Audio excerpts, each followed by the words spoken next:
Good evening. On behalf of the Indiana University College of Arts and Sciences, thank you for joining us tonight. Our Food for Thought live streaming series serves as an opportunity for alumni and friends to hear from faculty experts, explore topics of interest, and stay connected with IU and the College of Arts and Sciences, regardless of your location. I'm excited to be broadcasting this evening's program from the IU Bloomington campus, where we kicked off the 2022-2023 academic year last week.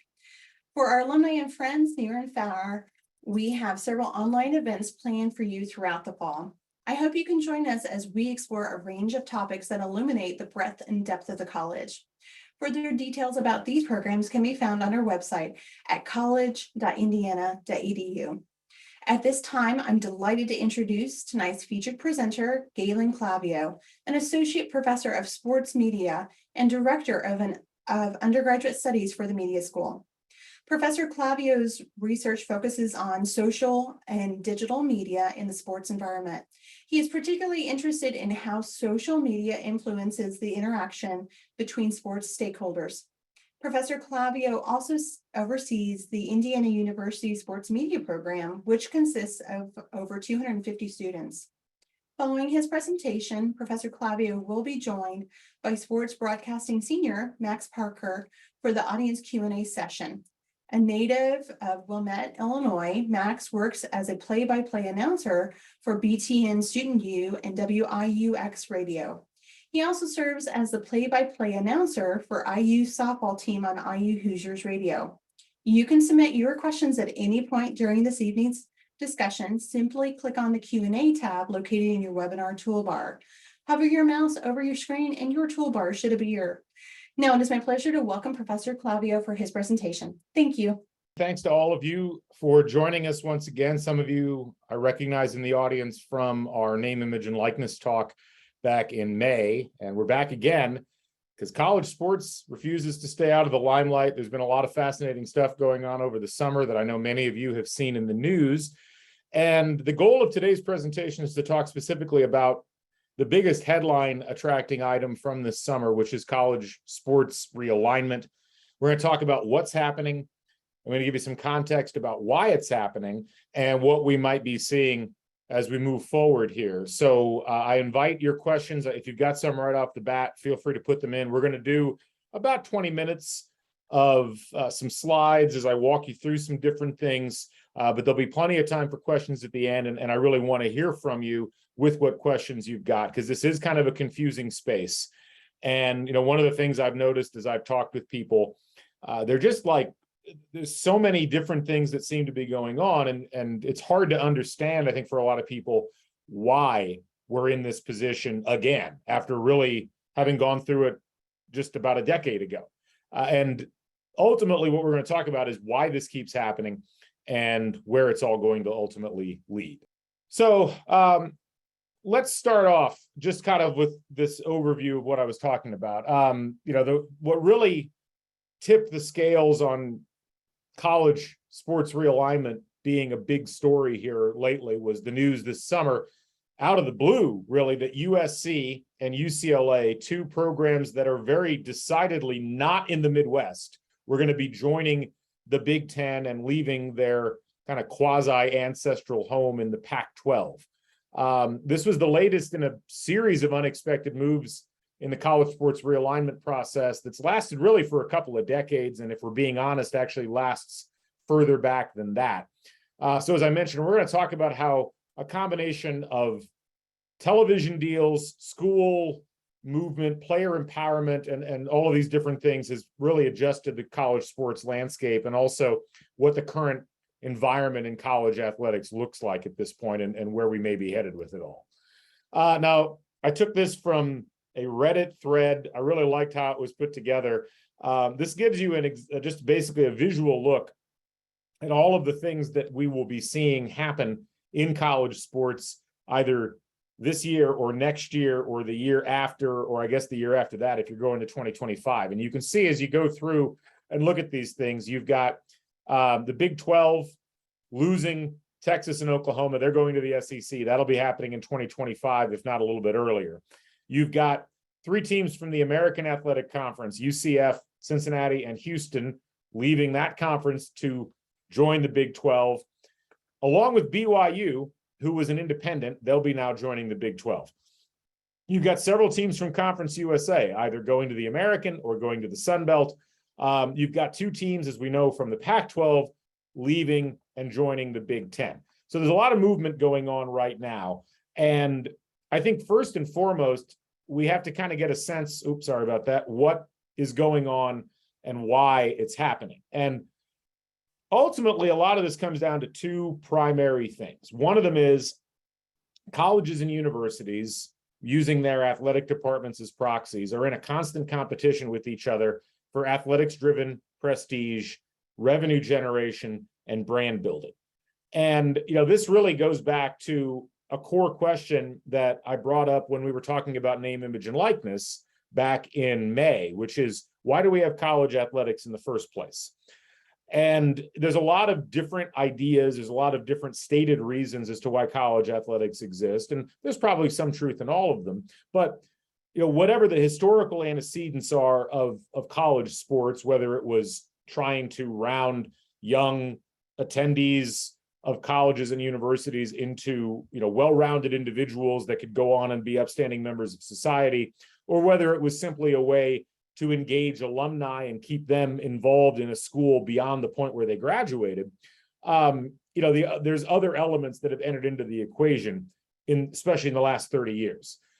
Money certainly plays a huge role, and it's not just a direct money thing, but it's the indirect amount of money that a college or university is able to generate through the publicity that your school gets with a really good athletic program. Many of you are familiar with Butler University, and you can look at the positive impact that Butler going to 2 national title games in college in back-to-back years had on their national perception. Higher application rates, higher, just interest in the school as a whole. That really does make a big difference. So there's a marketing element to this. There's an alumni generation or alumni engagement element to this as well.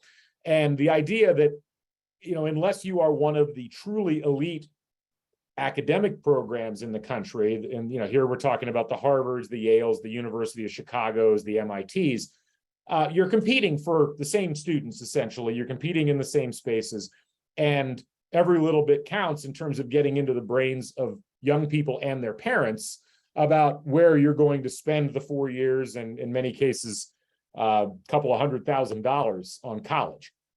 You've also got another element to this, though, which is media companies. And in this case, we're primarily talking about ESPN and Fox Sports, but you've also got CBS and NBC. You've also got Apple and Amazon. All of these companies are increasingly competitive, specifically over live sports content. And the reason for that is because live sports content today in 2022 and moving forward is one of the few really bankable forms of live video content. I'm not sure what age brackets everybody falls into that's listening to this presentation, but for most of the younger generation, they're watching almost all of their television through Netflix or through Hulu or some kind of streaming service, and they're doing it on their own schedules. They're watching entire seasons of shows in 1 or 2 nights. They're watching in between classes or in between dinner and when it's ready to go to bed. They're doing things on their schedule. The one thing you can't really do that with is live sports. And live sports essentially has to become appointment viewing, because in today's interconnected world of social media, you can't just say, oh, I'll record that game and watch it later, because chances are you're going to find out the score before you get a chance to go back and watch it. Also, the demographics of live sports, whether it's college football, college basketball, the NFL, are the exact demographics that most advertisers are looking for. Young people age 18 to 34 or 18 to 49, people with a lot of disposable income. That tends to be your primary sports audience for live events. So both of those things come together to create the current situation that we're in. And the fact that ultimately a lot of college athletic departments have had to become media departments themselves. They're not relying on the local television station or a network to, maybe come and cover them, they're actually providing some of that themselves, whether that's on an individual basis or as we see with, say, the Big Ten Network or the SEC Network, they're forming entire networks around their own content. So that kind of sets the table for what we're going to talk about. We're going to step back in time now. And I think it's important for those people who are upset about the changing face of college sports to remember that college athletic conferences are not exactly things that were, written down on stone tablets and passed down through generations. These are things that have changed a lot over the course of time. We tend to forget that, for instance, the Big Ten really only became the Big Ten around 1950. It was the Western Conference prior to that. It was a conference that didn't have Michigan State until about 1950. It changed over the course of that first 50 or so years of the 20th century. The Pac-12 has a similar background. It started off as a different conference and then eventually evolved into what we know as the Pac-8. It didn't include the Arizona schools at that point. The Big East, which became one of the preeminent basketball conferences in college sports for the 90s and 2000s, was an amalgamation of a bunch of small Eastern conferences that formed together in the late 1970s. So, it's easy to go down the nostalgia trail and say, gosh, I missed when the Big Ten was just 10 teams and it was all Midwestern teams. And I do think it's important historically to remember that really only existed in that 10-team format for about 40 years. So that was actually a smaller percentage of the total history of the Big Ten and its antecedents than it's not even a majority of the time. It's a plurality of the time. We've also seen a lot of the financial reorganization of college sports happen over the course of time. And this has really followed the changing financial realities of the sport, or the sports, I guess, if we're talking not just with football, but also men's basketball. So the Southwest Conference is a great example of this. This was a conference that had Texas and Texas A&M, and was a conference that had Arkansas in it. It was a really strong conference in football. It was very much Texas's conference with Arkansas kind of added in. And then Arkansas left in the early 1990s to join the Southeastern Conference. And within 5 years, the Southwest Conference didn't exist anymore. The Big 8 rated 4 teams from the conference. That caused it to become the Big 12. The rest of the teams ended up filtering out into smaller conferences surrounding.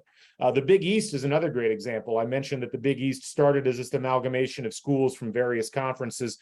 It decided it really wanted to go down the road of being a football conference as well as a basketball conference, but unfortunately didn't have a whole lot holding it together, and that made it easy prey for the ACC to come in and raid it and take some of its teams. And the Big Ten ended up taking Rutgers, and that ended up essentially unraveling that conference. And even the Western Athletic Conference, which barely exists as a basketball conference these days, at one point had 16 teams in it in the mid-1990s. So a lot of change we perceive as having been very recent, but this change has been going on for a significant period of time. Now, I think it's important that we jump forward a little bit and really talk about what jump-started the current period of time. And that was really what happened in the mid-2000s. And this is a story that has actually been talked about quite a bit. The Athletic has been doing a really good series of articles on the origins of the Big Ten Network. And the Big Ten Network came about because in the mid-aughts, 2004, 2005, the Big Ten under Jim Delaney, who was the commissioner, was starting to negotiate a new television deal with ESPN. And ESPN was run by a guy named Mark Shapiro, who really decided that he could lowball pretty much everybody because there were no competing networks that were seriously going to be able to bid alongside ESPN. So, Shapiro approaches Delaney and says, well, we want to take all the Big Ten content that we can and put it on this new cable channel that we're creating called ESPNU, which is still on many of your, or was still on many of your cable packages as recently as a couple of years ago. And, Delaney immediately saw that this was going to be a problem for the conference because this was a cable channel that not that many cable operators had in the mid-2000s. And it essentially meant that ESPN could stick a lot of really prime Big Ten content in places where it wasn't going to be seen particularly easily.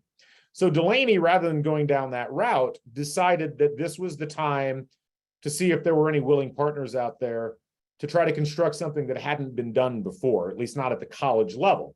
And what that turned into was the launch of the Big Ten Network. And a lot of people don't really understand what the Big Ten Network is, but ultimately, it was patterned in a lot of ways after the NFL Network. It was patterned after what evolved into the YES Network, which is the Yankees Entertainment and Sports Network that's located in the New York City area. And, it was constructed essentially as a hybrid ownership model between Fox Sports, who was the primary media partner, and the teams in the Big Ten. And so what you ended up with was a split in ownership, which I think originally was 51-49. It's now become a little more stretched out to where Fox owns 61%, but the other 39% is actually owned by the teams and the schools in the Big Ten Conference. So rather than just farming the rights out to a company, the Big Ten schools owned part of the network. And that really made a decisive difference in terms of what they were able to do from a revenue perspective. And it's still something that, frankly, a lot of conferences haven't been able to get their heads wrapped around in terms of their dealings with media partners. So the Big Ten suddenly found themselves in a position where they were able to leverage their own advertising sales, their own delivery of content, their own creation of content on their own network, rather than simply having to sell it to whoever the highest bidder happened to be. Now, this led to ESPN becoming a lot closer to the SEC because ESPN kind of felt like they'd been outmaneuvered a bit by the formation of the Big Ten Network. So they moved towards consolidating their power with the SEC. And, again, I think it's informative to keep in mind that, the SEC was still, to some degree around this time, growing in stature. In the 1990s and the 2000s, the SEC was certainly a power in college football, but wasn't the power like a lot of people perceive it today. It was still, to some degree, getting its legs under it, and you still hadn't had the Nick Saban at Alabama dynasty get fully going. But ESPN saw a lot of potential, and so they worked with the SEC, and in 2014 launched the SEC Network on a 20-year agreement between the conference and ESPN. Different ownership structure from what you saw in the Big Ten Network. Rather than the SEC schools owning a piece of the network, Disney, which of course owns ESPN, and the Hearst Communications Company end up splitting the ownership, and the SEC ends up getting guaranteed payments back from that network. But really what this did was send college sports down a pathway where ESPN's focus became making the SEC the premier college football conference. Yes, they would still carry games from the Big Ten and from some other conferences, but ESPN's investment in the SEC network made the SEC their crown jewel, so to speak, along with the college football playoff.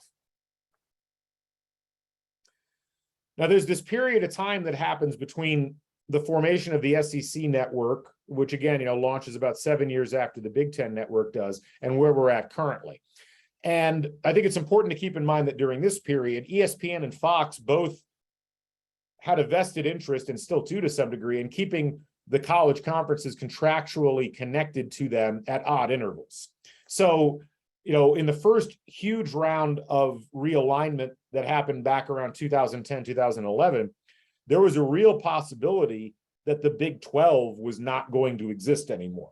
There was an offer on the table for Texas to go to the Pac-12. And in fact, that was something that the Pac-12 had it in their hands. Like, they could have brought Texas in, and the presidents actually voted it down. I have to imagine some of them still sit up at night thinking about that. But ESPN ended up stepping in to set up a contract to keep the Big 12 from disappearing, because they didn't want to see power consolidated essentially in 4 conferences, where essentially Fox Sports would have direct business relationships with 2, the Big Ten and the Pac-12, and ESPN would have direct relationships with 2, the Southeastern Conference and the Atlantic Coast Conference. That's to some degree bad for business for the networks, because they want to keep power diffused a little bit. They want to make sure that the networks have more power in contract negotiations than the conferences do. And so what you see during this period is conferences signing deals, but the networks making sure that deals don't end in the same year. And most of the conferences during this time were starting to get concerned about how long the television money gravy train would keep coming. Because keep in mind, during this period, 2013, 14, 15, we're starting to see cable subscriber numbers fall considerably. At its peak, ESPN had about 110 million cable markets that were paying them about $7 to $8 per month per household, which equated to a significant amount of money. I mean, you can do the math there. That started to fall off to where it's at today, where I think there's something like 70 million households that have ESPN subscriptions. So there's a lot of money that's gotten off the table with all of that. And a lot of these networks looked around and said to the conferences, look, you better sign long-term deals because it's going to be in your financial interests. Some of the networks did that. The ACC, kind of infamously now, signed a 20-year contract with ESPN at what looked like a pretty reasonable rate of money. Now it's put them at a significant financial disadvantage because they're making so much less than the SEC or the Big Ten teams are off their media rights. The Big Ten bet on itself and only signed 6-year deals in 2016. And those are the deals that are coming due right now. And that's what's being replaced by the new media rights deals, which are astronomical in comparison to what we saw previously. So if we look at the new Big Ten media rights deal, and I'm going to focus on this one in particular, because I think it showcases how much more money is in the game. As of right now, Big Ten teams make about $54 million per team per year off of their combined media rights sales. This new deal that's been signed by the Big Ten with Fox, but also with CBS and also with NBC, is going to end up paying each of the 16 members of the Big Ten between $80 and $100 million per year. And that doesn't even count college football playoff money, which we'll talk about in a little bit. So you're talking about a 7-year deal in excess of $7 billion for that time period that runs through the end of the 2030 college sports season. And it includes game inventory across 3 different networks: Fox Sports, CBS, and NBC. Importantly, no ESPN in this deal. You might see ESPN end up coming in and doing some side deals to get a little bit of this inventory, but most of this inventory, at least for football, is going to be focused specifically on those 3 networks that I just mentioned. It's also a backloaded deal because there's some things in the deal that have to still happen. So, for instance, CBS only carries a small number of Big Ten games next year because they still have SEC inventory that they have to finish off that deal with. And USC and UCLA won't officially join the Big Ten until 2024. And the reason that's important is when those schools join the Big Ten, now suddenly the Big Ten has a footprint that's squarely in the Los Angeles marketplace, which, as you know, is the 2nd largest television marketplace in the United States. So suddenly that deal becomes a lot more valuable, a lot more money gets paid out as a result of that. What we've seen, and there's really 4 major jewels in college sports that moved within the last year or so: Texas and Oklahoma both going to the SEC, and then USC and UCLA, of course, both going to the Big Ten. And I think it's important to keep in mind that these are the richest, or among the richest, remaining schools out there as far as media rights are concerned. Texas, Oklahoma, USC, and UCLA, all major football brands. All 4 were becoming increasingly frightened by their conference's lack of negotiating power with networks. Texas and Oklahoma were both really pressing the Big 12, where they're currently situated, to reopen negotiations with ESPN and with Fox. And both ESPN and Fox says, no, we're good, guys. We're just going to ride out the contract and see what happens in 2026. And that's really what led both of those schools to jump ship, leave the conference, and go to the SEC. USC and UCLA, same thing. They're looking around and they're seeing the Pac-12 with not a lot of a financial future. So they started independently exploring, could we go to the Big Ten? Would they take us? As it turned out, they would. All 4 of these schools bring significant national television fan bases. So they bring more to the table than they take off the table. And all 4 of them, essentially because of that, had an ability to negotiate their way into better conference situations and better media situations than what they had in their previous conferences. To give you a graphic illustration, and again, for those of you who are in the NIL talk, you'll recognize this graphic, but this is the estimated payout estimates of the top 5 conferences in college sports per team, assuming that we expand to a 12-team playoff, which I think is going to happen relatively soon here. And you can see, like right now, the way that it's shaping up, and this was before this new Big Ten deal, so this Big Ten money will probably actually jump up to where it's almost even with the SEC. But you've got 2 conferences in the SEC and the Big Ten that are leaps and bounds, almost double what the Pac-12, the ACC, and the Big 12 would be able to bring to the table. And that Pac-12 number of 62.8 million on screen was dependent on USC and UCLA being there. So that's where a lot of that money is headed. It's headed to the Big Ten as opposed to being in the Pac-12. But if you're a school in the Pac-12, the ACC, or the Big 12, you're looking around at this point and you're saying, we're going to get left behind really quickly from a financial perspective. How do we put ourselves into a better situation? The problem for a lot of those schools is that if they're not in the Big Ten or the SEC already, or they're not named Notre Dame, their overall market capital and power is relatively limited, just because they don't have as big of a fan base nationwide. And so here, you're talking about the Boston Colleges or the Virginia Techs or the Oklahoma States or the Washington States. And these are brands people recognize, but these aren't brands that really move the needle from a television ratings perspective, from a Q rating perspective. These are essentially schools that, while they're nice to have in college sports, they're not the straw that stirs the drink. Now, what's fascinating right now about the way that realignment has played out and the way that these media deals have played out is you've basically got 2 different approaches being taken. The Big Ten is essentially, with their expansion, now they've got teams in the Eastern time zone, the Central time zone, and the Pacific time zone. They've got media deals with 3 of the 4 essentially major networks, and they've got the ability to expand even further. They're essentially aiming for an NFL-style media approach. A lot of people, they wonder why the NFL is so popular, and part of the reason for that is the NFL really is the national sport for people in almost every time zone. They have media deals with every major media player. And what they do is they give each of those media players something special. So ESPN gets Monday Night Football. NBC gets Sunday Night Football, and they get a couple of playoff games. CBS is the network for the American Football Conference, and Fox is the network partner for the National Football Conference. So everybody gets to say, we have this thing, and they pay a lot of money for the rights to do so, but they know that by paying that money, they're getting access to these huge audiences pretty much any time they put something on. And the Big Ten is essentially banking on that same thing happening with their teams and their overall bouquet of content. So they're trying to occupy as much inventory as possible, hit as many time zones as possible, and they really want to present themselves as America's college football brand, the way the NFL presents themselves as America's professional football brand.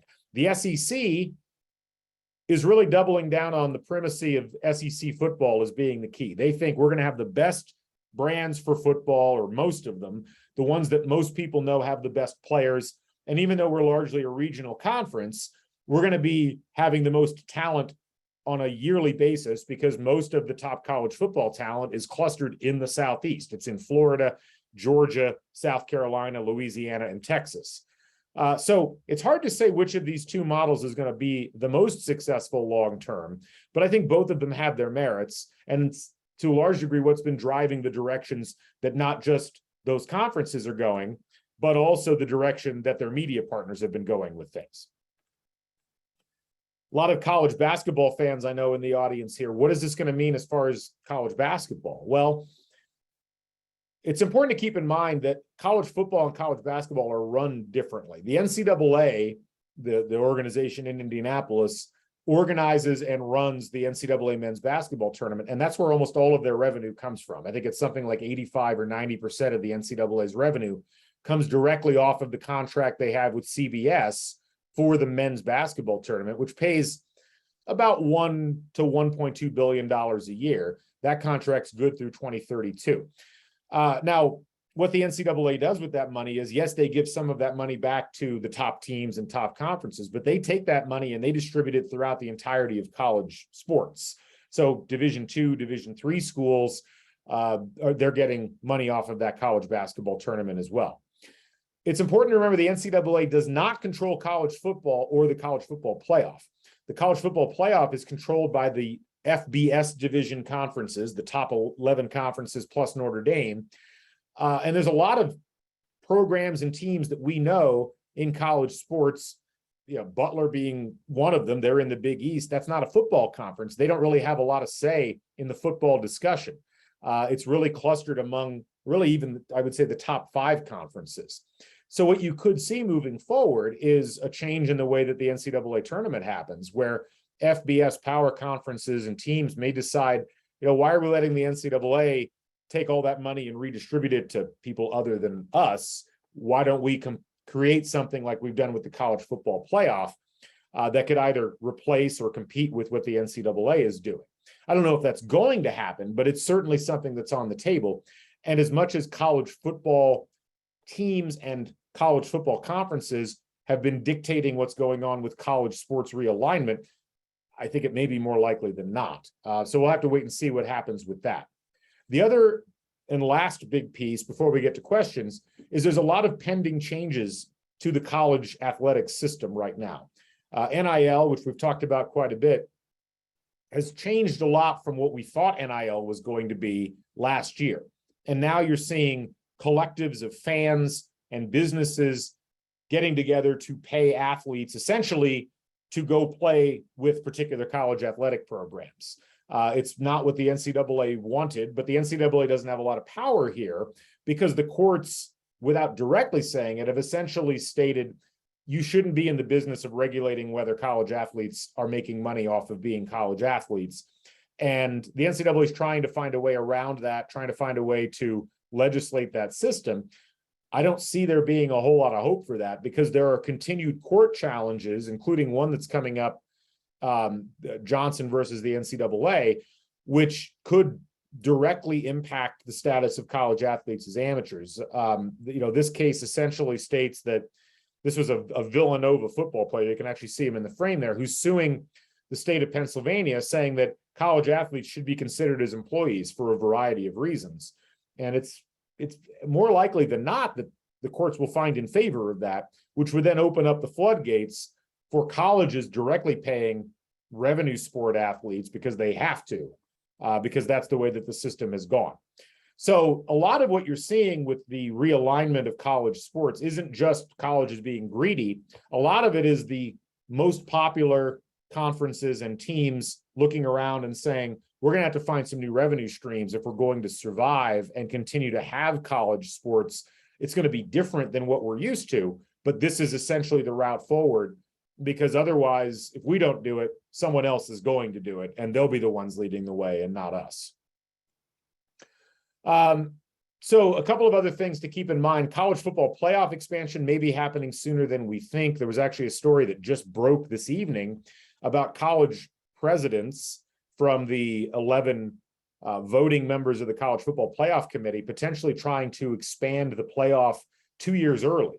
So something that could get started as early as next year, which would certainly be a switch from what happened this summer, where there was a lot of talk about expanding the college football playoff, but then no real action because nobody could agree on exactly what to do. ESPN is going to continue to try to prevent over-consolidation of college football. They're entering into negotiations with the Big 12 right now, trying to find a way to keep that afloat and give those programs enough money so that they don't feel the need to go form like a super conference with the Pac-12. And the other thing to keep in mind is what kind of impact this will all have on sports that generate lesser or no revenue at the college level. I mean, what hasn't gotten talked about much on the national scene, but what I think is a real possibility is that if we end up down a pathway where the courts say you cannot treat college athletes as amateurs, you have to pay them because they're essentially employees, that's going to lead to a lot of college athletic varsity programs as we know them right now having to drop down to club level or intramural level, because there's simply not going to be enough money. There's not going to be enough insurance coverage to cover all of those teams. College athletic departments could end up making some pretty difficult choices about what they're going to keep and what they're going to leave behind.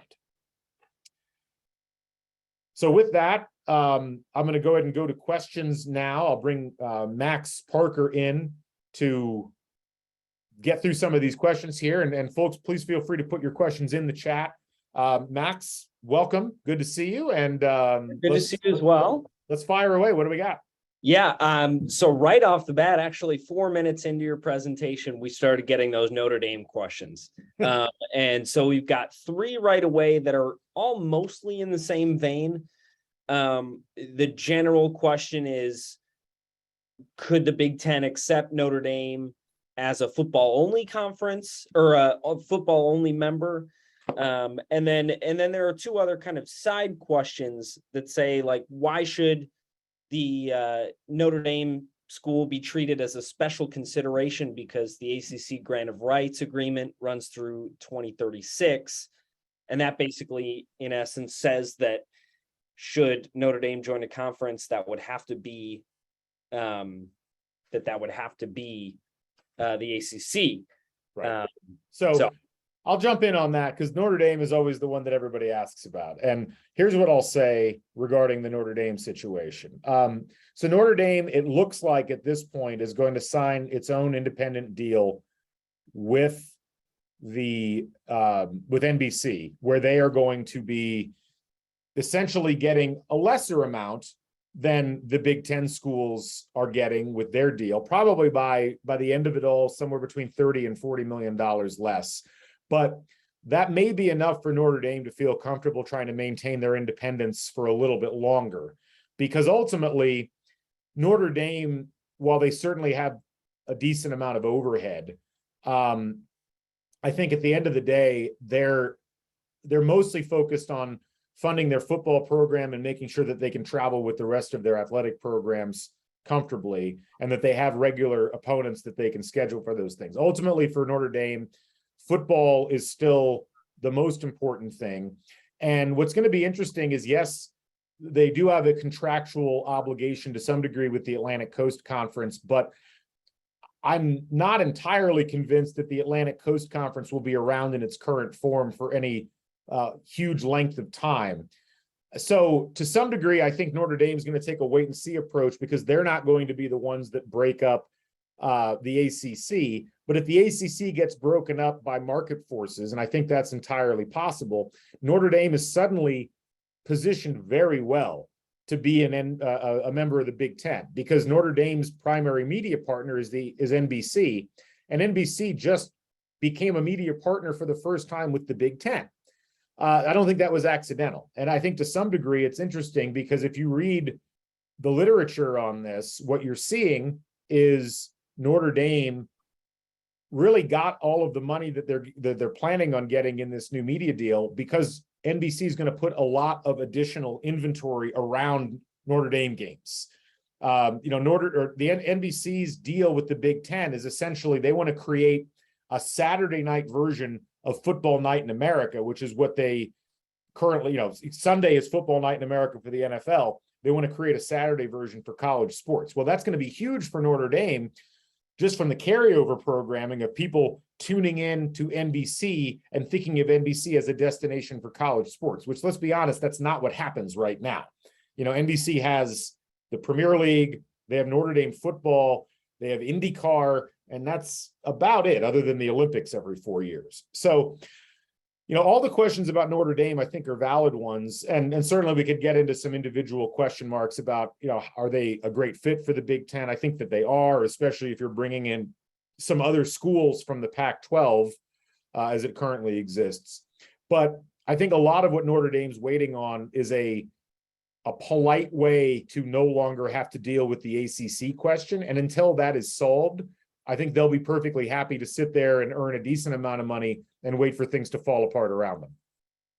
Yeah, certainly a complex situation. And another very complex topic that you mentioned towards the back end is the impact on, there's so much talk about the big revenue sports, football and basketball. We have a few questions in that vein. What's the effect on Olympic sports with expanded Big Ten, with travel? You're now having to go from Chicago or other places on the East Coast all the way to the West Coast. How does that impact scheduling? Yeah, it's an interesting question because I think that the potential impact in terms of travel has been one that media members have really focused on a lot. And gosh, now you got to fly from LA to Newark. You've got all of these long trips. But it's funny because I've talked with a lot of coaches, I've talked with a lot of athletic administrators, not just here at IU, but elsewhere. And most of the coaches I've talked to have actually been really positive about the two Los Angeles schools joining the league. Yes, there'll be some extended travel, but you're talking maybe about a couple of extra hours in an airplane either way. There's in some cases, I think it'll actually be better for some of the Big Ten schools because now you've got a built-in place to go play in February that isn't Florida. This is one of the big issues long-term with Big Ten baseball and softball, where the season is entirely built around teams that are in the South and in the West. Most of you have been outside in Indiana in February and March. It's not a pleasant place to be, let alone play or watch a baseball or softball game. Having those teams in USC and UCLA, and who knows the way things are going, maybe some other schools from the West Coast might actually make the Big Ten a more competitive conference in baseball and softball. Certainly there will be additional travel, but I'd remind everybody that the Pac-12 deals with a lot of really extensive travel. You got to fly everywhere in that conference for the most part, unless you're busing across LA. And it's been manageable. And so I do think, though, one of the bigger term things, and this is something that feeds into this idea of if you end up having to pay athletes and you end up having a lesser number of varsity sports because you have to commit so much money to maintaining football and men's basketball, even if you've got a situation where you're maintaining as a varsity sport as a non-revenue or Olympic sport, you're probably going to see a lot less travel in general outside of conference play, simply because you could spend that money on travel over the last 20 years. And to some degree you had to, because you had to spend the money somewhere. I mean, athletic departments have gone out of their way since television revenue started skyrocketing in the mid-aughts to keep from looking like they're generating a profit. And that's where you've gotten a lot of the facility builds. It's where you've gotten a lot of, you'll see, volleyball teams and field hockey teams on planes traveling across the country to play in tournaments that, where they could just be taking a bus to Louisville and playing, or taking a bus to Cincinnati, or taking a bus to St. Louis. So, to some degree, the travel that a lot of those programs have gotten used to has been built upon this excess of revenue.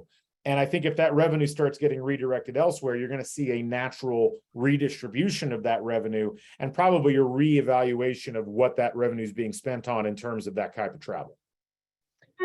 A few different questions here on the topic of kind of the amateur versus pro discussion.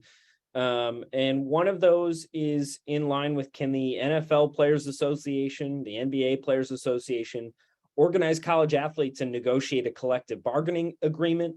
And then also kind of, if colleges leave the NCAA, what's stopping them from waiving the cap on eligibility? Hypothetically, a college like Indiana University can employ basketball players for 10 plus years with certain players who would have in the past had to move on.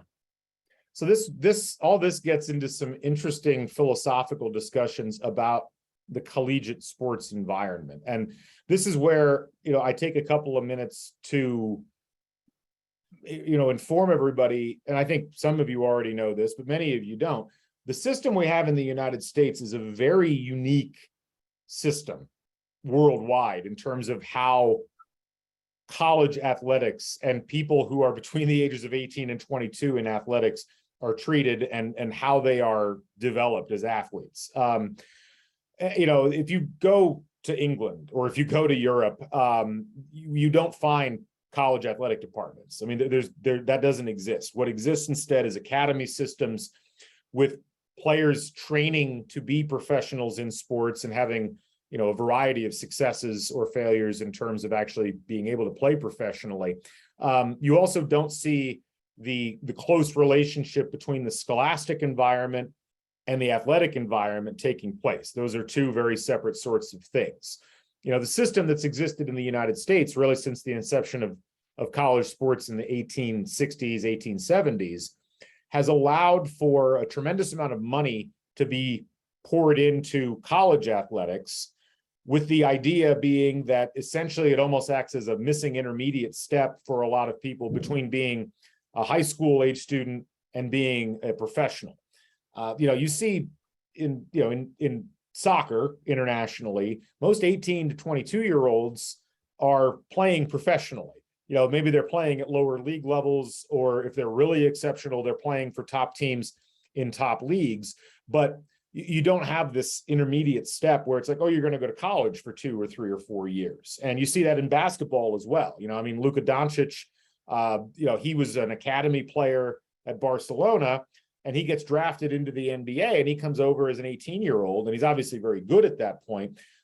That's not, if he was an American player, he would have had to have played in college for a year or gone overseas before coming in and playing in the NBA.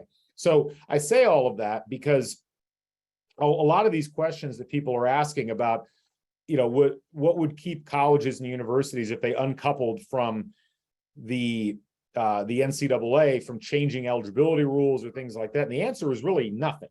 And this is where it's important to keep in mind, the NCAA itself is the member schools. These are the rules that everybody agreed upon. Now, they often will break those agreements or try to get out of them. But, this was something that was cobbled together over the course of decades to try to create a system that kept athletes who were very good at their sports at the collegiate level, because there was a financial benefit to the schools in doing so. Now, as this equation changes, this is where it's kind of interesting. Like, you think about, let's take England and the way that soccer works in England. There's not just the Premier League, which is what most people know, but there's the English Championship, which is the second division. There's a third division, there's a fourth division, there's a fifth division. There's all of these professional and semi-professional teams. We don't really have that in the United States. The closest we have is like baseball, where you have the major leagues and then everything else is the minor leagues. So, I think there's nothing technically stopping colleges and universities from going in that direction. But I think for a lot of colleges and universities, particularly the presidents and the people on the academic side of things, that would not be palatable.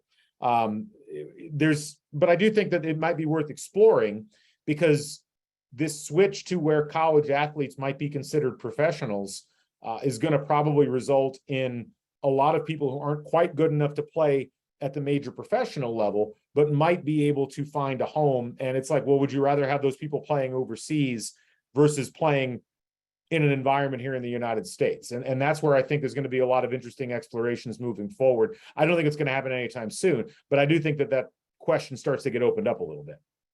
And maybe they don't go full on, like we discussed, pro or a form of that. What about, we got a question, do you see the evolution of collegiate athletics kind of having the equivalent of a collegiate free agency? I was just talking about this on Twitter a little bit today. I was kind of half joking about, we should probably have a draft at this point in college sports. And I really was kidding about that, because that would never happen. But we essentially do have a bit of free agency already in college sports, and it's something that people really complain about. It's called the transfer portal. And it's this idea, and this is where, to some degree, as fans, I think our perception of what college sports should be doesn't necessarily jibe with what it should be from a moral perspective. And I say that from this perspective. Max has been here as a student for 4 years. If Max wanted to transfer somewhere, even this semester, like he could transfer at the end of the semester, go somewhere else, he could do that. No penalty. It's really only in college sports that we've said, sorry, you have to stay here for this period of time. And if you leave, even if you are technically allowed to, we look down upon that. We think that that's a bad thing. College scholarships, as I noticed we have Chuck Crabb as one of our folks in the audience. Hi, Chuck. It's good to see you. Not every college athletic scholarship is a full scholarship. The baseball team, several other teams, you've got partial scholarships that are divvied up among multiple players. And scholarships are 1 year renewable in most cases, or have been for most of the history of the NCAA. These are not things where, hey, we're giving you a 4-year scholarship, you get it for all 4 years. Technically, we could get you out of there after a year if we wanted to in a lot of cases. Now, a lot of things have changed, but one of the things that hasn't changed in the minds of a lot of college sports fans is this idea that college athletes should be considered in a different category than college students. Even, college students that are on scholarships that aren't athletic. A student on a music scholarship, no one really cares whether they come or go outside of the institution. But because we have these emotional attachments to the sports teams, we think that that's somehow a special or different category. And I think that is going to that's a mindset change that's going to happen in college sports. It probably happens internally in college sports a lot faster than it happens among fans, because essentially we've gotten to a point in fandom where we look at college athletes, and I think a lot of fans feel kind of entitled to their labor, entitled to their exploits. And even if it's well-meaning, ultimately, I think that paradigm is going to have to shift. Switching kind of back to the football landscape, at what point does major conference consolidation and all these big conglomerates of powerhouse programs leave schools like, frankly, Indiana? And one of the questions references like Vanderbilt getting left out of the mix or left behind for these programs that are not perennial contenders for the college football playoff or even contenders to win their conference. So I've heard this a lot. This was something that was getting bandied about quite a bit when this all got announced. A lot of people proclaiming that like Indiana is going to be in real trouble because they're not a contender in college football. And there's two things that I would say specifically with Indiana where I would advise you to not be too concerned. The first is, if there were going to be Big Ten teams on the chopping block, there would be at least 3 or 4 before Indiana. And even though Indiana is certainly not a football power, I mean, there was a stat this week that Indiana has a chance this year to be the first power conference team to 700 losses in football history. That one hit me right here, and not in a good way. But ultimately these power conference teams don't like losing, and the idea that you're just going to have nothing but like the top of the top isn't really going to fly. You're going to need teams that aren't necessarily great all the time. The other thing is with Indiana has a huge national and international alumni base. It has even today an extensive and powerful brand that resonates in a way that, say, Purdue does not, or some of these other schools in the Big Ten or in some of these other conferences. And I do think that matters. And ultimately, I don't see these conferences anytime soon saying, all right, now it's time to pick the winners and losers, and we're going to kick all the losers out and make them go somewhere else. Because again, ultimately, competitive balance requires that you have a range of teams, but you also have a situation, I think, where Indiana brings more to the table than a lot of people would like to imagine. I mean, it's been not the most successful last 25 years athletically for Indiana in the major revenue sports, but I also think Indiana fans have a tendency to get overly down on the school and where it actually sits in the branding pecking order. This is still a school that generates a lot of ratings, even for football, surprisingly, but especially for basketball. So I don't think Indiana's in a whole lot of trouble.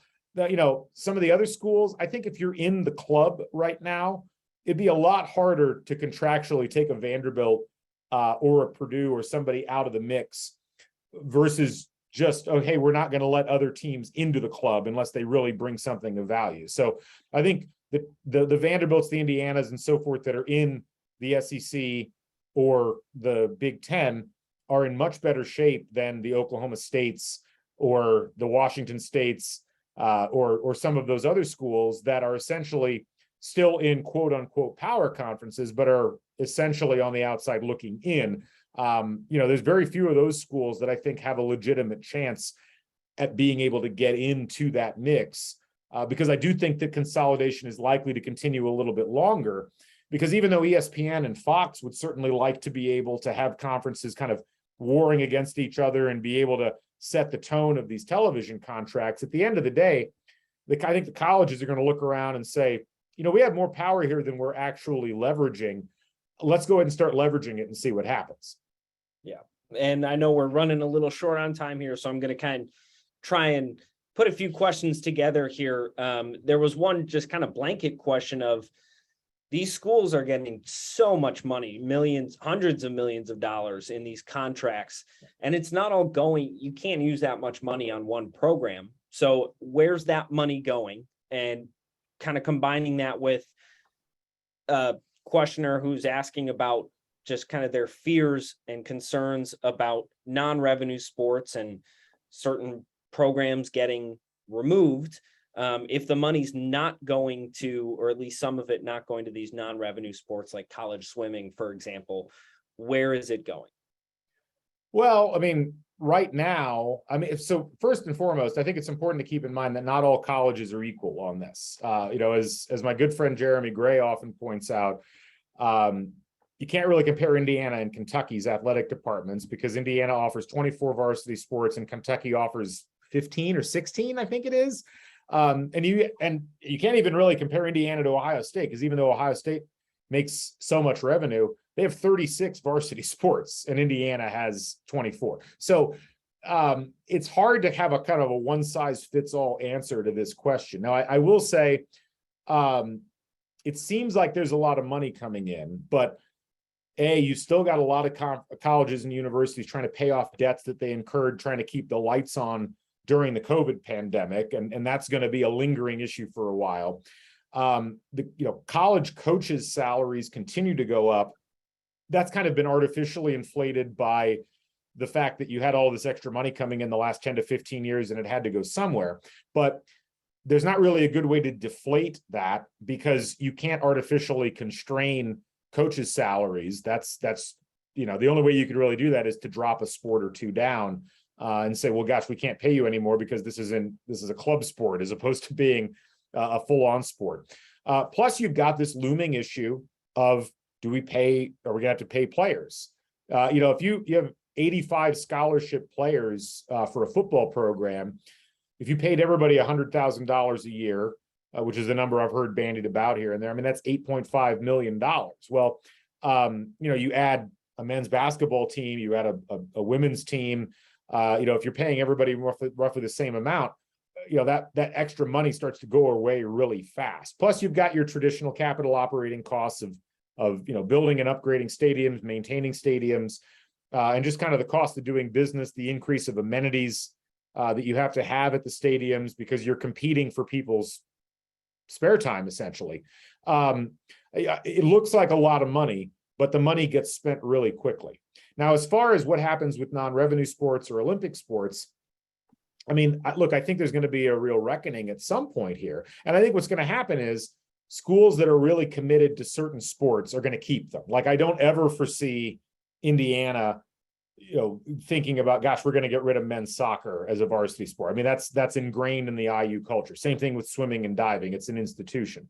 But I could see, you could see several schools in the Big Ten looking at their budget and saying, I don't think men's soccer fits into the picture moving forward. And what happens in that case is you get a reorganization of college sports.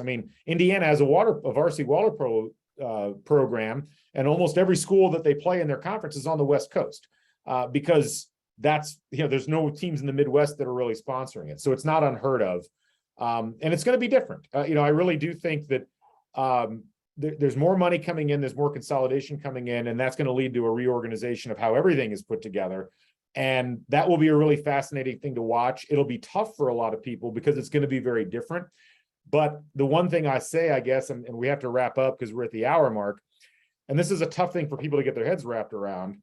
And we do have time for one more question. Vanessa just asked, we can take one more.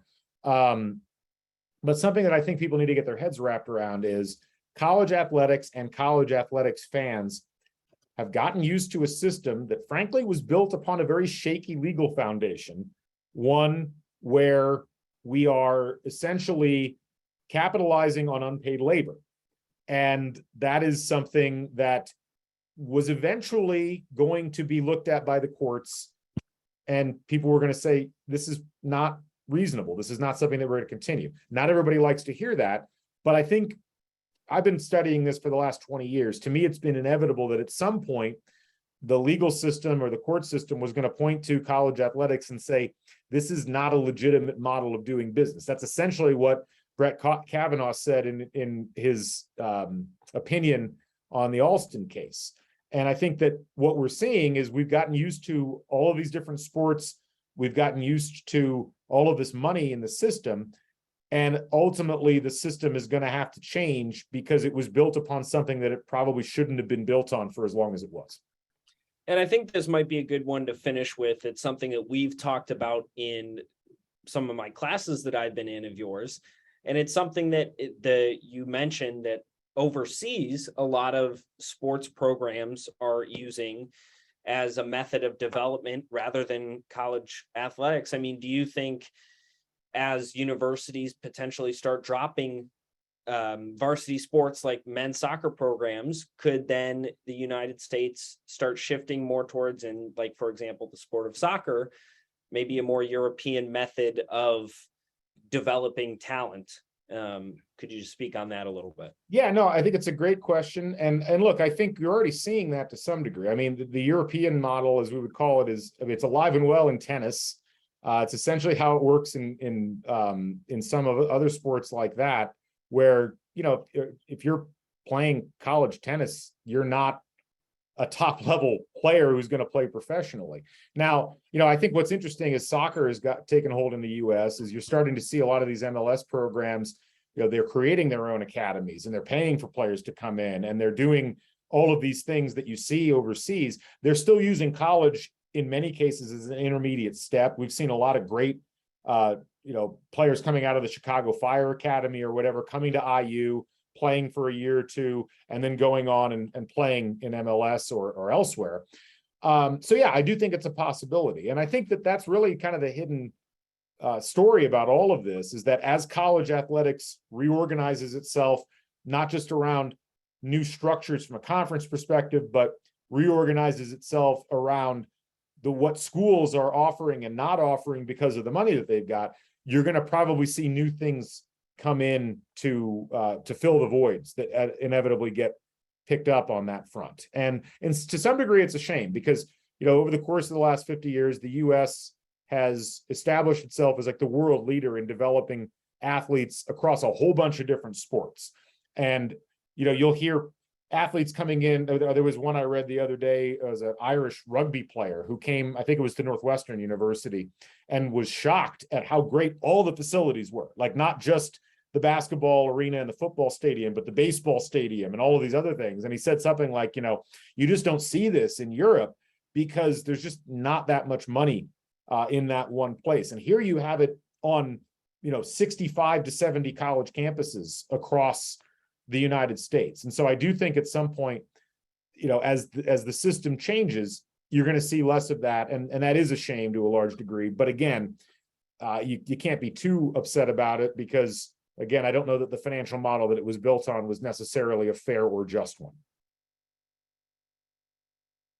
And I guess that'll wrap it up. I really appreciate everybody taking the time to join us. Hopefully this was informative. Feel free to contact me. I'm easy to find on the IU website. Yeah, there it is right there, gclavio2 at indiana.edu. Thank you to Max, who jumped in at the last second to do this. Max has a tremendous career in front of him, and you can catch him on Big Ten Student U and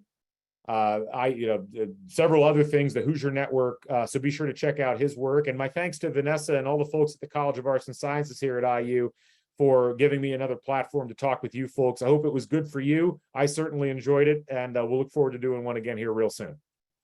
Thank you again so much for joining us for tonight's live stream event. I would like to thank Professor Clavio and Mr. Parker for their time and expertise. We are grateful to you all.